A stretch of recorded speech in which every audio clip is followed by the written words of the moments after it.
वालेकुम तुसां दे बैठो अपने शमशेर लशारे को मैं टाइम गाड़ी दे विच खड़ा ते अपना के माहौल का खुद कहाँ आज बारिश जो है ना तो मुझे ज़्यादा है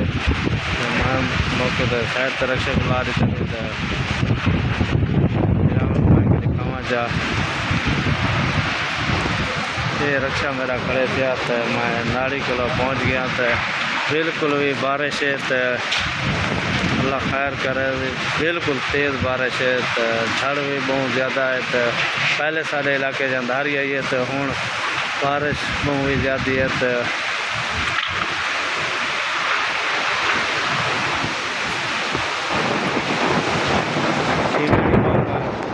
ज़्यादा है तो गड्डिया भी मैं चार वजना खड़े तो मैं आगे दिखावा चाहता हूँ वीडियो तो नवी नवी वीडियो तो जो आते दिखेंदे रहेगा तो सारे चैनल को लाइक फॉलो लाजमी करे तो